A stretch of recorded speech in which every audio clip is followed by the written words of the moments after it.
Genesis 38. Judah and Tamar. About this time, Judah left home and moved to Adullam, where he stayed with a man named Zerah. There he saw a Canaanite woman, the daughter of Shua, and he married her. When he slept with her, she became pregnant and gave birth to a son, and he named the boy Then she became pregnant again and gave birth to another son, and she named him Onan. And when she gave birth to a third son, she named him Shelah. At the time of Shelah's birth, they were living at Kazid. In the course of time, Judah arranged for his firstborn son, to marry a young woman named Tamar. But was a wicked man in the Lord's sight, so the Lord took his life. Then Judah said to Er's brother Onan, "Go and marry Tamar, as our law requires of the brother of a man who has died. You must produce an heir for your brother." But Onan was not willing to have a child who would not be his own heir.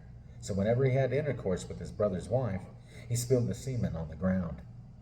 This prevented her from having a child who would belong to his brother.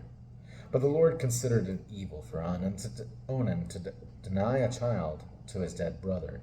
So the Lord took Onan's life too. Then Judah said to Tamar, his daughter-in-law, "Go back to your parents' home and remain a widow until my son Shelah is old enough to marry you." But Judah didn't really intend to do this because he was afraid Shelah would also die, like his two brothers. So Tamar went back to live in her father's home. Some years later, Judah's wife died. After the time the mourning was over, Judah and his friend Zerah, the Adullamite, went up to Timnah to supervise the shearing of his sheep. Someone told Tamar, "Look, your father-in-law is going up to Timnah to shear his sheep." Tamar was aware that Shelah had grown up, but no arrangements had been made for her to come and marry him. So she changed out of her widow's clothing and covered herself with a veil to disguise herself. Then she sat beside the road at the entrance to the village of Enaim, which is on the road to Timnah. Judah noticed her and thought she was a prostitute, since she had covered her face. So he stopped and propositioned her. "Let me have sex with you," he said, not realizing that she was his own daughter-in-law. "How much will you pay to have sex with me?" Tamar asked. "I'll send you a young goat for my flock," Judah promised. "But what will you give me to guarantee that you will send the goat?" she asked. "What kind of guarantee do you want?" he replied. She answered, "Leave me your identification seal and its cord and the walking stick you are carrying."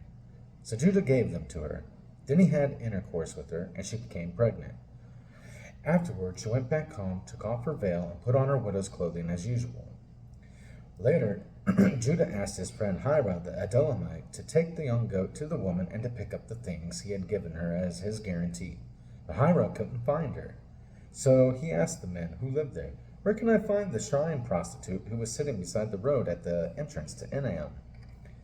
"We've never had a shrine prostitute here," they replied.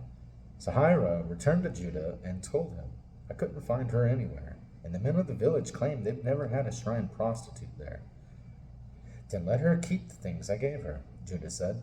"I sent the young goat as we agreed, but you couldn't find her. We'd be the laughingstock of the village if we went back again to look for her." About 3 months later, Judah was told, "Tamar, your daughter-in-law, has acted like a prostitute, and now, because of this, she's pregnant." "Bring her out and let her be burned," Judah demanded.